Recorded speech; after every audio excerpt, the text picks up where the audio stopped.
me complace dar la bienvenida al señor Héctor Teodoro Hernández, quien es perito auditor informático, matriculado en el Consejo Profesional de Ciencia Informática de la provincia de Córdoba y fiscal informático especialista en voto electrónico.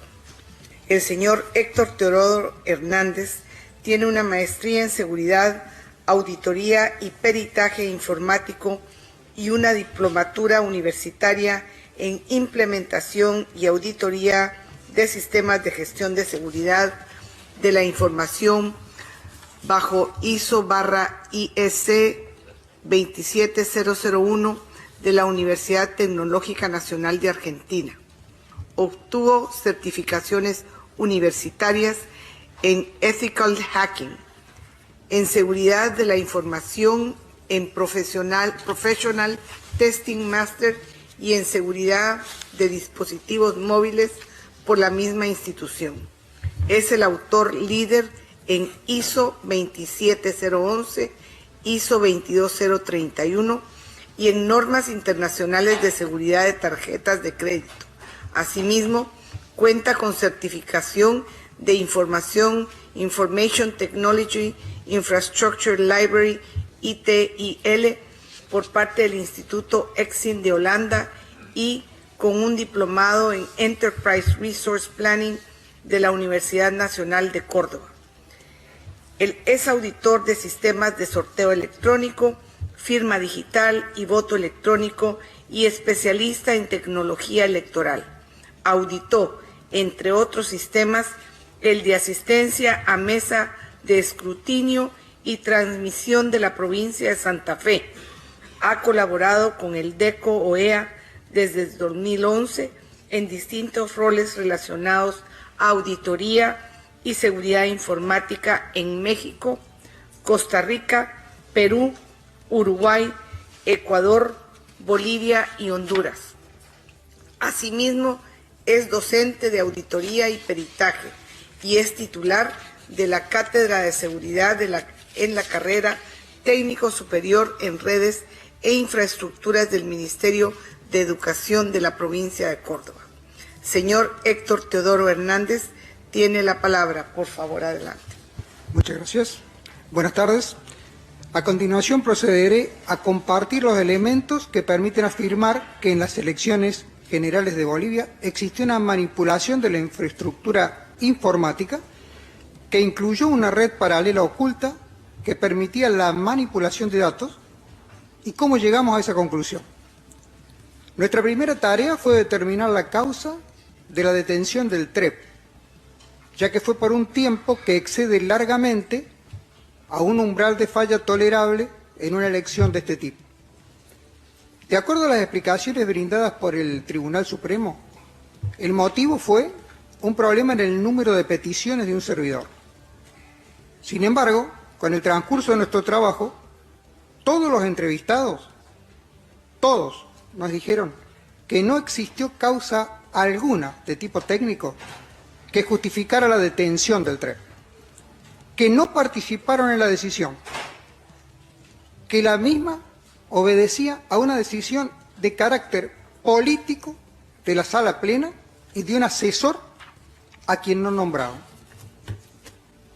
En ese contexto, a través de nuestros peritajes se pudo establecer en primer lugar la presencia de un servidor ajeno a la estructura del TREP y al cómputo, que se encontraba en una red Amazon de la empresa de software, administrado a su arbitrio y sin controles de la empresa auditora, por el cual fluyeron los datos hasta la paralización del TREP. Quiero acotar que ese servidor fue detectado, ese primer servidor oculto, por la empresa Ethical Hacking, cuyo titular estuvo hablando hace unos minutos aquí, y después voy a explicar cómo fue que después de nuestros hallazgos nos contactamos con él.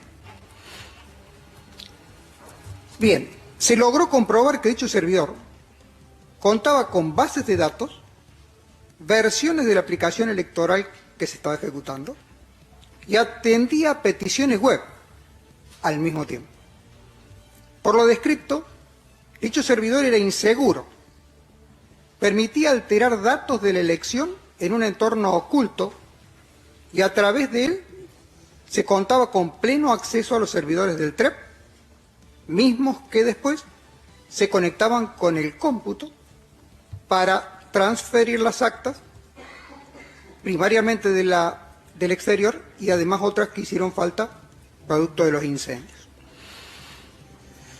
El mismo día de la elección, la empresa proveedora del software había confirmado a la empresa auditora, cuyo titular estuvo hablando aquí, antes de las 10 de la mañana, cuáles eran los servidores que se iban a usar el día de la elección. Ese mismo día aparece este servidor oculto antes de las 19 horas. Quiere decir que en ese reporte se ocultó dicho servidor. En segundo lugar, luego de auditar el servidor que estábamos mencionando recién, procedimos a auditar el servidor desde el cual se publicaban los datos de los resultados del TREP al público. Eso está en todos los informes que nos entregaron, que se había publicado desde ese servidor, y también en los que tienen los medios de comunicación que se entregaron a partir de la elección y hasta nuestra llegada. Lo que detectamos en ese caso fue algo sorprendente. El servidor de publicación de resultados tenía menos actas que las publicadas en la página oficial del TREP. Resulta inexplicable, extremadamente grave e injustificable que el servidor empleado para la publicación, según todos los informes recibidos por la OEA, contenga menos información que la observada en el portal. ¿Cómo fue posible publicar desde dicho servidor si tiene menos actas que las que realmente se publicaron? Este hecho por sí solo constituye una afrenta a la transparencia y la integridad electoral. En tercer lugar, se detectó una nueva manipulación dolosa a la infraestructura del proceso. Esta fue efectuada el 21 de octubre, antes de reiniciar el TREP. Esta vez redireccionaron el flujo de datos hacia una red Amazon que no pertenecía al TREP, que no pertenecía al cómputo y distinta de la primera que habíamos nombrado, que sí pertenecía a la empresa de software y que había detectado la empresa de Andrade que habló hace unos minutos. En este segundo servidor oculto se pudieron haber modificado datos y se pudo haber manipulado información porque no tenía control la empresa auditora que se presentó hace unos minutos, no tenía tampoco control la gente de la DNTIC y mucho menos la gente del CERESI, que ignoraba por dónde fluían sus datos en esos momentos.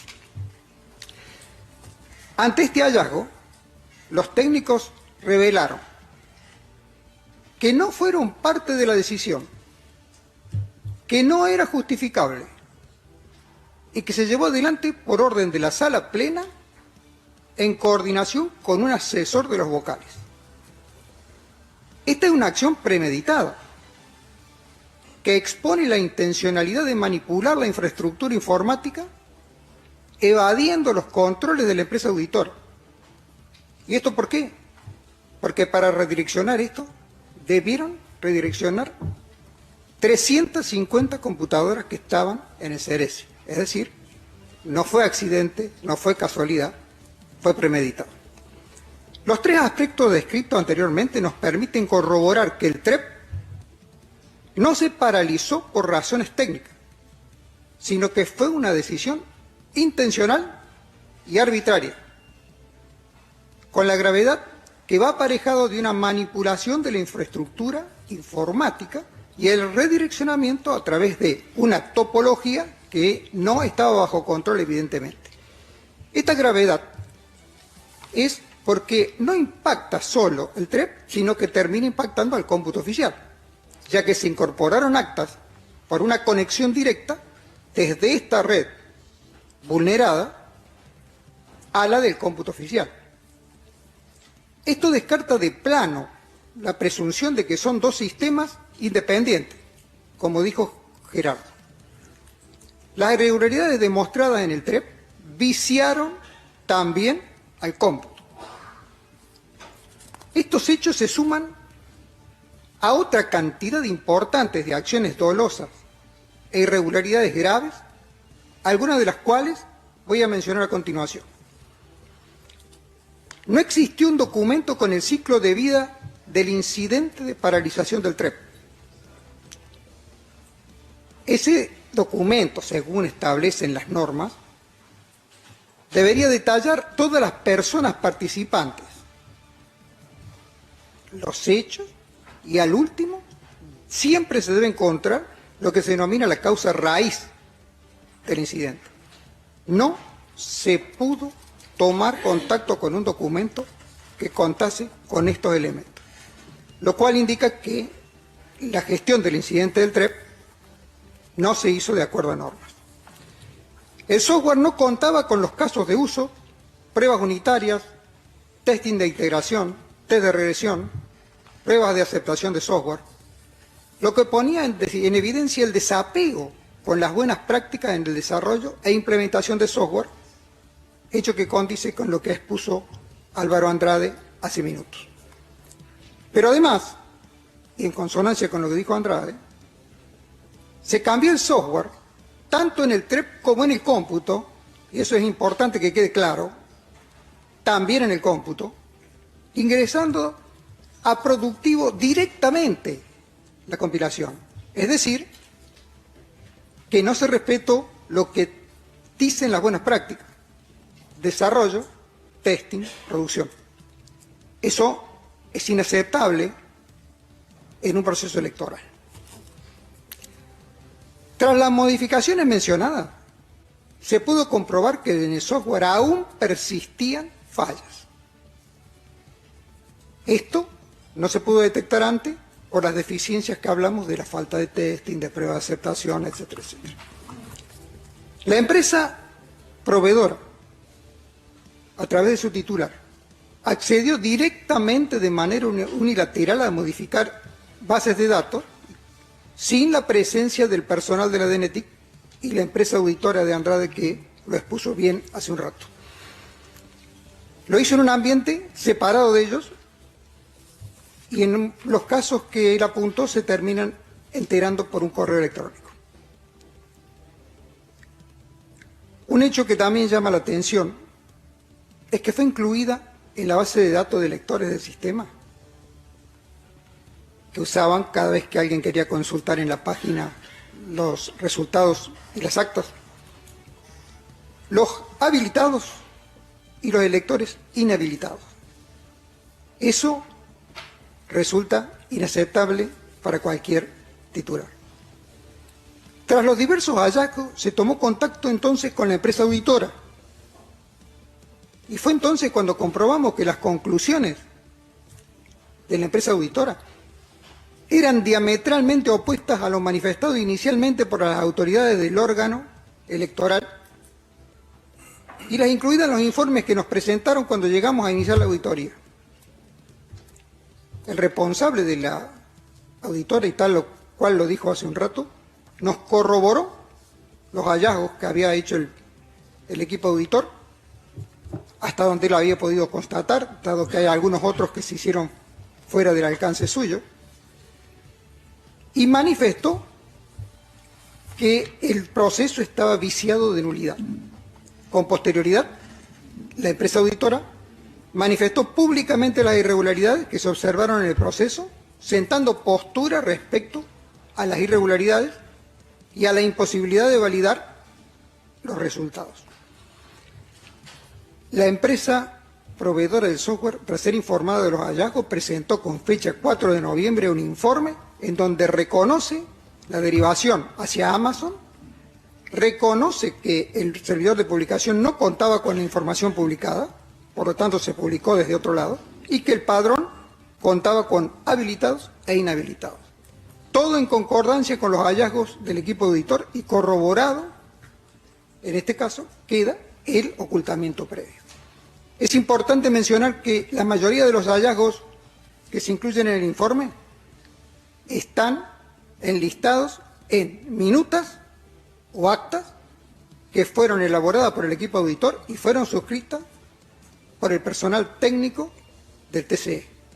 Para concluir, deseo expresar firmemente que ante las maniobras dolosas de manipulación de la infraestructura informática, dotándola de una red paralela oculta, no controlada por la empresa auditora, la no aplicación de buenas prácticas, el cúmulo de irregularidades detectadas, la modificación del software, el acceso directo a las bases de datos y otros elementos, resulta imposible validar los resultados de la elección. Debo agregar que, como le sucedería a cualquier otro colega que ejerce la docencia en aspectos relacionados con la seguridad, la auditoría y el testing, validar un proceso en estas condiciones me impediría pararme luego frente a mis alumnos y hablarle de buenas prácticas e integridad electoral.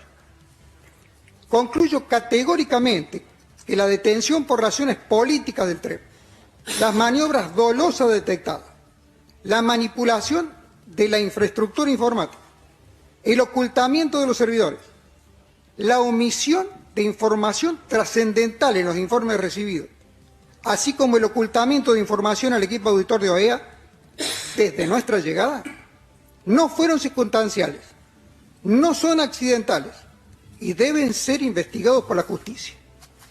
Por último, y para cerrar, permítanme decirles que el día 20 de octubre de 2019, en Bolivia, la transparencia faltó a la cita. Muchas gracias.